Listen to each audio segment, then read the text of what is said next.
To ಮನಿ ಉಚಾ cooking channel. ಇವತ್ತು ನಾವು ಕ್ಯಾರೆಟ್ ಪಲ್ಯ ಮಾಡೋದು ಹೇಗೆ ಎಂದು ನೋಡೋಣ ಬನ್ನಿ. ಮೊದಲು ಒಂದು ಬೌಲಿಗೆ ಒಂಚೂರು ನೀರು ಹಾಕಿಕೊಂಡು, ಒಂದು ಗ್ಲಾಸ್ ನೀರು ಹಾಕಿಕೊಂಡು ಸಣ್ಣಕ್ಕೆ ಹೆಚ್ಚಿರುವ ಕ್ಯಾರೆಟನ್ನು ಹಾಕಿ ಒಂದು ಸ್ವಲ್ಪ ಉಪ್ಪು ಹಾಕಿ 80% ಬೇಯಲು ಬಿಡಿ. ಇದೊಂದು 80% ಬೇಯಬೇಕು, ಆವಾಗಲೇ ಟೇಸ್ಟ್ ಬರೋದು. ಯಾವಾಗಲೂ ಚಪಾತಿಗೆ ಏನು ಮಾಡೋದು ಪಲ್ಯ ಅಂತ ಯೋಚಿಸುವಾಗ ಈ ಥರ ಒಂದು ಸತಿ ಟ್ರೈ ಮಾಡಿ ನೋಡಿ, ಡಿಫ್ರೆಂಟಾಗಿರುತ್ತೆ ಟೇಸ್ಟ್ ಇದು.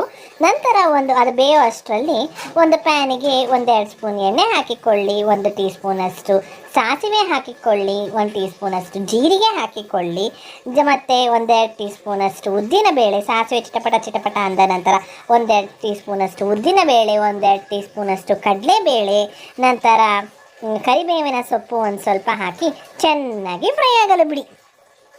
ಇದೆಲ್ಲನೂ ಸ್ವಲ್ಪ ಚೆನ್ನಾಗಿ ಫ್ರೈ ಆಗಬೇಕು. ನಂತರ ಸಣ್ಣಕ್ಕೆ ಹೆಚ್ಚಿರುವ ಈರುಳ್ಳಿಯನ್ನು ಹಾಕಿಕೊಳ್ಳಿ.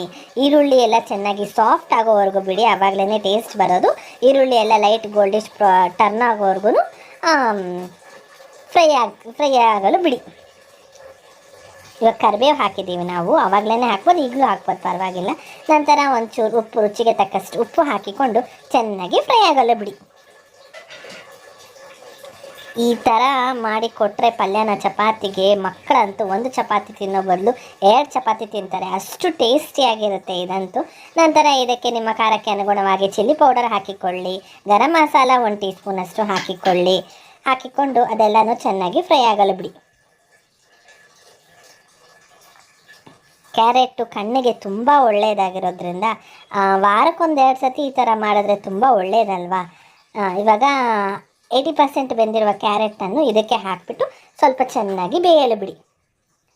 ಸ್ವಲ್ಪ ಕ್ರಂಚಿಯಾಗೂ ಇರಬೇಕು, ಸ್ವಲ್ಪ ಬೆಂದಿರೋ ಹಾಗೂ ಇರಬೇಕು, ಆ ಥರ ಇರುತ್ತೆ. ಟೇಸ್ಟ್ ತುಂಬಾ ರುಚಿಯಾಗಿರುತ್ತೆ.